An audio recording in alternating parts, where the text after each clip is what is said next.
আজ আমরা একটি সুন্দর রেসিপি নিয়ে এসেছি। মাছ, পটল ও আলু দিয়ে একটি সুন্দর তরকারি বানাবো, যেটা খুবই স্বাস্থ্যকর এবং সুস্বাদু। টাটকা মাছের তরকারি, পটল এবং ভাত।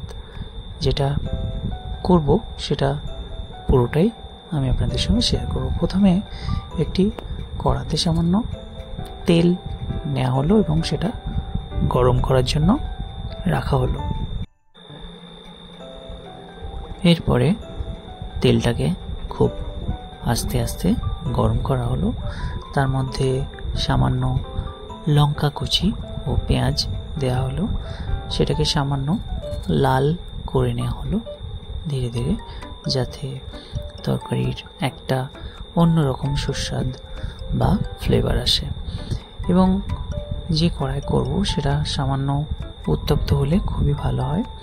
কিছুক্ষণ আমরা সেটাকে ফ্রাই করে নিলাম।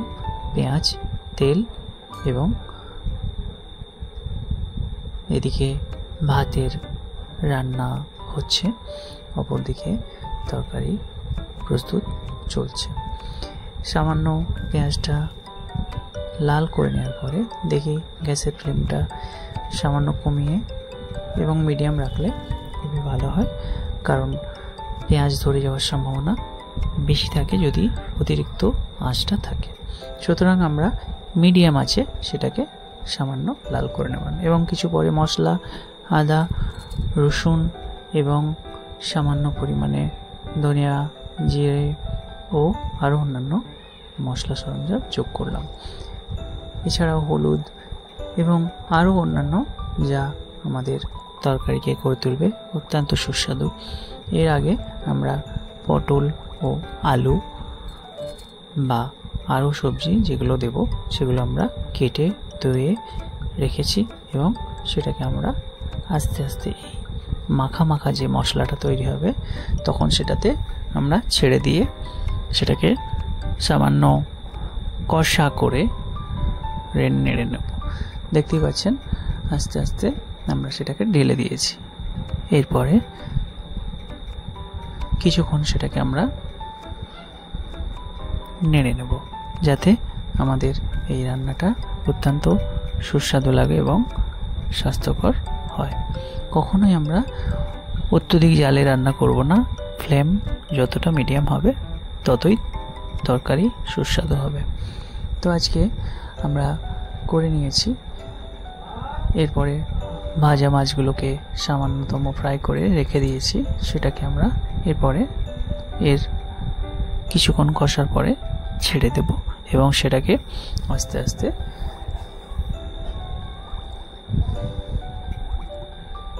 এরপরে আবার দেখলাম যে যখন একটু শুকনো হয়ে আসছে সামান্য আমরা একটু জল দিয়ে মাখা মাখা করে নেব, কারণ তলায় যদি এটা লেগে যায় তাহলে কিন্তু সেটা খেতে খারাপ লাগবে। এবং এই ফাঁকে ফাঁকে আলুটা সেদ্ধ হয়ে যাবে যেটা, এবং সামান্য নুন দেওয়া হলো যাতে সবজি এবং অন্যান্য আলু বা আরও যাবতীয় জিনিসপত্রে অতি সহজেই লবণটা মিশে যায়। এরপরে সামান্য সেটাকে আবার নেড়ে নেওয়া হলো এবং পরবর্তীতে এটাকে আমরা একটু ঝোল মেরে নেব এবং দেখলাম আস্তে আস্তে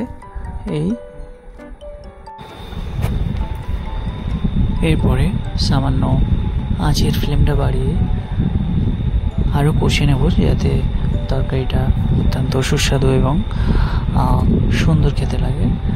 দেখছি যে নিচের দিকের জলটা সামান্য শুকিয়ে আসছে এবং আলু এবং সবজিগুলো বেশ একটা সুন্দর গন্ধময় এবং বেশ আনন্দদায়ক একটা সেন্ট ছেড়েছে, যার পরে আমরা তাতে সামান্য পরিমাণ ফ্লেম কমিয়ে দেব।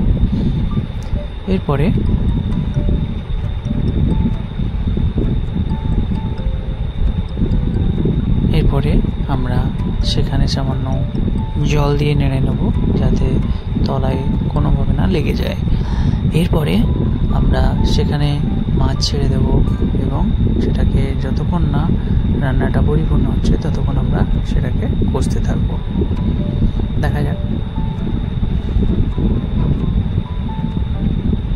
মোটামুটি অনেকটাই জল নেমে গেছে, আর একটু জল দিলাম যাতে সেটা তলা না ধরে যায় এবং পুরো রান্নাটাই যেন একটা সুন্দর সুস্বাদু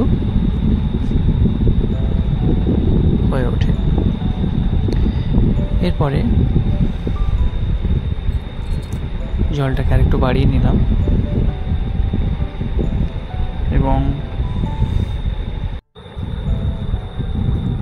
এখন দেখতেই পাচ্ছি যে আমাদের এই যে রান্নার প্রস্তুতি সেটা অনেকটাই ঠিকঠাক আছে। আমরা তারপরে মাছগুলোকে, ভাজা মাছগুলোকে তরকারিতে আস্তে আস্তে দিয়ে দেব এবং সেটাকে বেশি না নেড়ে জাস্ট একটু জলের মধ্যে ডুবিয়ে ছেড়ে দেব এবং তরকারিটা হতে দেব। তারপরে সেটাকে, এদিকে ভাত রান্না হয়ে আসছে, প্রায় চাল ফুটে ভাতের দিকে হয়ে গেছে এবং আমাদের রান্না হয়ে গেছে।